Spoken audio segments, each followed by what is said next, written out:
The thermometer nailed to the porch pillar of the cabin read 42 degrees below zero. For 75-year-old Margaret Sullivan, the brutal, bone-snapping chill of the Siberian taiga was a familiar adversary. Originally a wildlife biologist from Montana, Margaret had spent the last 3 decades in this desolate expanse, a frozen wilderness that had claimed her husband, Gabriel, 10 years prior. She had stayed behind, anchored by a stubborn loyalty to the research they had started and a profound resistance to returning to the noisy, chaotic, modern world. It was dusk, and the sky was the color of a bruised plum. The wind was beginning to howl, signaling the arrival of a Category 4 whiteout. Margaret was throwing the last of her chopped birch logs into the cast-iron stove when she heard it. It wasn't the wind. It was a low, desperate sound, more a vibration than a noise, a guttural, ragged whine. Margaret hesitated, her arthritic hands gripping the iron handle of the stove. The nearest human settlement was a logging camp 60 miles away. Out here, wandering into the dark during a storm was a death sentence. Yet, the sound came again, carrying a distinctly maternal urgency that cut straight through the roaring wind. Pulling on her heavy parka, snowshoes, and slinging her late husband's Winchester rifle over her shoulder, Margaret stepped into the biting cold. She followed the sound down a steep, wooded incline behind her cabin, her headlamp cutting a narrow, shaky beam through the swirling snow. At the bottom of a frozen ravine, half buried in a snowdrift, lay a massive gray wolf. Margaret approached cautiously, clicking the safety off her rifle. Wild wolves in this region were notoriously aggressive, driven to desperation by the harsh winters. But as she drew closer, the beam of her lamp revealed a grim reality. The wolf's right hind leg was clamped tight in the jagged, rusted jaws of an illegal bear snare. The chain was bolted to a thick pine root, but water from a nearby hot spring had pooled and flash-frozen around it, encasing the wolf's trapped leg in 6 inches of solid ice. Worse still, the wolf was heavily pregnant. Her swollen belly rested against the ice, heaving with shallow, exhausted breaths. Margaret lowered the rifle. The wolf bared her teeth, snapping weakly at the air, her yellow eyes wide with a mixture of feral terror and maternal panic. I know, Margaret murmured, her breath pluming in the freezing air. I'm not going to hurt you. Margaret hurried back up the incline, her 75-year-old lungs burning. She burst into her cabin and made a beeline for the ham radio. She cranked the dial to the emergency frequency. Henry, are you there? It's Maggie. Come back. Static hissed for a long moment before the gruff voice of Dr. Henry Caldwell, an expatriate veterinarian living in the regional hub of Yakutsk, crackled through. Maggie? It's a whiteout. Tell me you're inside. Henry, I found a pregnant female wolf, snared and frozen into the ice. I'm going to cut her out. Margaret, listen to me carefully. Henry's voice sharpened with panic. Do not touch that animal. A snared wolf will tear your throat out, pregnant or not. The shock and pain will make her completely unpredictable. Let nature take its course. Nature didn't set a steel jaw trap, Henry, Margaret replied, her voice cold and steady. She cut the transmission. She gathered a pickaxe, heavy-duty bolt cutters, a thermal tarp, and a plastic hauling sled. The trek back down the ravine was treacherous. The wind had picked up, plunging the temperature even further. By the time Margaret reached the wolf, the animal had stopped fighting, its head resting on the snow, eyelashes heavy with frost. Margaret knelt just inches from the predator's jaws. She began to chip away at the ice with the pickaxe, each strike sending a jolt of sharp pain up her aging arms. The wolf flinched, emitting a low growl, but made no move to attack.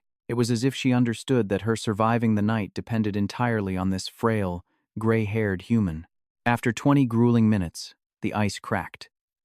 Margaret wedged the bolt cutters onto the thick, rusted chain. It took every ounce of her remaining strength, her boots slipping on the slick ice, to snap the metal. Suddenly, a distant, mechanical roar echoed over the ridge. Margaret froze. Snowmobiles. Poachers rarely left their traps unchecked for long, especially before a massive storm. They were looking to harvest pelts before the snow buried their lines entirely. If they found a Western woman interfering with their snare, they wouldn't hesitate to leave her bleeding in the snow alongside the wolf. Panic surged through Margaret's chest. She had minutes. She muscled the thermal tarp beneath the 80-pound wolf, rolling the whimpering animal onto the plastic sled. The wolf's leg was severely mangled, blood seeping into the pristine snow. Margaret strapped the tarp down tightly to prevent the animal from thrashing and grabbed the tow rope. The climb back up the hill was a sheer test of will. Margaret's heart hammered against her ribs like a trapped bird. She slipped to her knees twice, tearing the fabric of her snow pants, gasping for air that felt like inhaled glass. Behind her, the headlights of the snowmobiles swept across the top of the ridge, casting long, eerie shadows through the pine trees.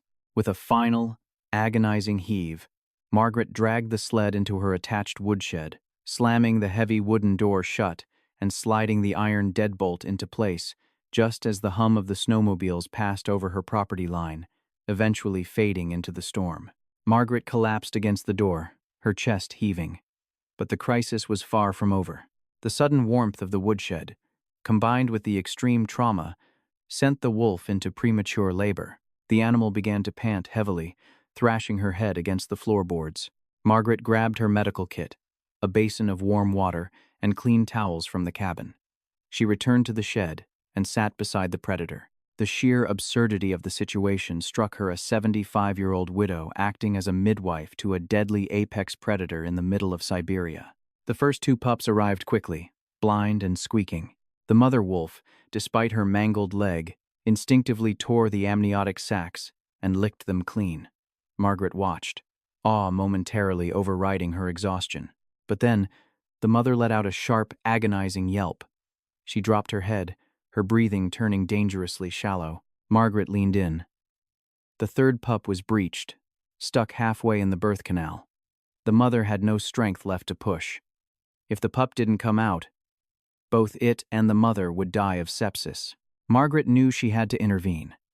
She stripped off her heavy gloves, exposing her bare hands. Slowly, speaking in a soft, steady rhythm, she reached toward the wolf's hindquarters. The mother wolf's head snapped up. She bared her teeth, a vicious, blood-curdling snarl erupting from her throat. Her jaws snapped inches from Margaret's wrist. Margaret didn't flinch. She kept her hand steady, maintaining eye contact. "I know it hurts," Margaret whispered, her voice cracking, "but you have to let me help." For a long, tense second, human and wolf stared at each other. Then, miraculously, the wolf let out a long sigh. She laid her head back down on the blood-soaked towel, her eyes never leaving Margaret. Margaret gripped the slippery pup and, waiting for the mother's next weak contraction, pulled gently but firmly. With a sickening squelch, the pup slid free. It wasn't breathing. Margaret quickly cleared its airway with her thumb, grabbing a rough towel and rubbing the pup vigorously to stimulate its heart. 10 seconds passed. 20. Just as Margaret's heart sank, the tiny creature let out a high-pitched squeak and began to wriggle. She placed it near its mother's snout, and the wolf immediately began to clean it. Exhausted, Margaret slumped back against the stacked firewood. She reached out to examine the mother's mangled leg, intending to pack the wound with gauze. As she gently shifted the limb, her fingers brushed against the wolf's inner thigh. The fur there was thin, and in the dim light of the shed, Margaret noticed a faint, unnatural discoloration on the skin. She grabbed her flashlight and clicked it on. There, tattooed into the skin in faded green ink, were the numbers 0, 4, 2. Margaret's breath hitched in her throat. The flashlight trembled in her hand. She quickly checked the wolf's left ear, parting the thick fur. A small, almost completely corroded metal tag was clamped to the cartilage. Tears immediately welled in Margaret's eyes, spilling over her wrinkled cheeks. 12 years ago, during the final year of Gabriel's life, he had spent months tracking and studying a localized pack. They had found an orphaned, sickly pup abandoned near a riverbed. Gabriel had brought it back to this very cabin, bottle-feeding it against every protocol they had been taught, simply because he couldn't bear to let it die. When it was strong enough, they tagged it Alpha 042 and released it back into the wild. Wolves in the wild rarely lived past 8 years. For this wolf to be 12, surviving the brutal Siberian winters, was a statistical anomaly. It was a miracle. She hadn't just stumbled upon Margaret's cabin by chance. When she was dying, trapped and terrified, she had dragged the snare as far as she could toward the one scent, the one place she remembered as a sanctuary. "Oh, sweet girl," Margaret wept, burying her face in the thick fur behind the wolf's ears. The wolf didn't pull away. She simply rested her chin on her front paws, nursing her 3 pups as the storm raged outside. For 3 days, the wolf and her pups stayed in the woodshed. Margaret fed her raw venison from the freezer and treated the injured leg with antibiotics she had kept on hand. The leg would carry a permanent limp, but it wouldn't kill her. On the morning of the 4th day, the storm finally broke, revealing a brilliant, blindingly blue sky. Margaret opened the woodshed door. The crisp, silent air flooded the room. The mother wolf stood, testing her weight on the bandaged leg. She looked at Margaret, a long, unreadable gaze, before turning and stepping out into the snow. One by one, the 3 pups tumbled out after her. Margaret stood on the porch, a cup of black coffee warming her hands, and watched them go.